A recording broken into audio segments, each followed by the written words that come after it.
On se retrouve donc maintenant pour aborder la réciproque du théorème de Pythagore. Alors, tout d'abord, qu'est-ce que c'est qu'une réciproque? C'est lorsqu'on prend une propriété, mais dans l'autre sens.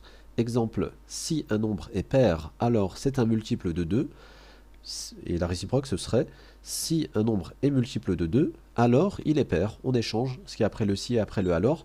Rappelez-vous le théorème de Pythagore vu précédemment, il disait que si un triangle est rectangle, alors le carré de l'hypoténuse est égal à la somme des carrés des deux autres côtés. C'est pour cela que la réciproque commence par dire si dans un triangle, le carré du côté le plus grand, on ne dit pas hypoténuse encore, on ne sait pas encore que le triangle est rectangle, est égal à la somme des carrés des deux autres côtés, alors ce triangle est rectangle. Vous avez vu le triangle est rectangle, on le dit qu'à la fin. Ce qui signifie qu'au départ, on ne savait pas que le triangle était rectangle et que donc, on ne peut pas parler d'hypoténuse. Alors, à quoi sert cette réciproque? Elle va nous permettre de prouver qu'un triangle est rectangle, mais attention, on vous donnera les trois longueurs cette fois-ci, et non pas que deux, comme pour le théorème de Pythagore. On connaîtra les trois mesures. Alors, comment faire concrètement? Vous allez être face à un triangle dans lequel vous allez connaître les trois mesures. RST, on connaît 7,5, 4,5, 6. Qu'est-ce qu'on fait? On attrape le côté le plus grand, et ça on le dit. Je sais que le côté le plus grand est RT égale 7,5 cm.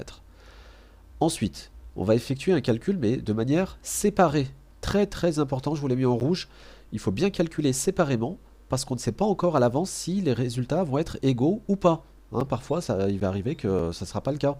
Donc, qu'est-ce qu'on fait? On prend le côté le plus grand, RT, on l'élève au carré, on trouve 56,25. D'autre part, on prend la somme des carrés des deux autres côtés, RS et ST, au carré, 4,5 au carré plus 6 au carré.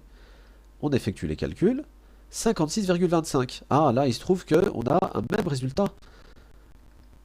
Eh bien, il faut le dire également, ce que l'on remarque. On remarque que RT carré est égal à RS au carré plus ST au carré. Et là, on conclut bien, il faut dire deux choses. Donc, RST est un triangle rectangle en S, comment on le sait? Le côté le plus grand s'appelle RT. Il manque le point S, donc il est rectangle en S.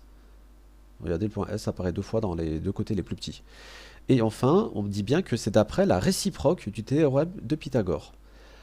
Qu'est-ce qu'il faut dire lorsque les résultats sont différents?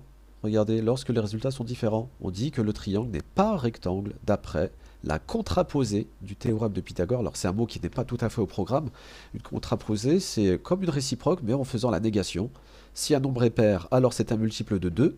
Si un nombre n'est pas multiple de 2, alors il n'est pas pair.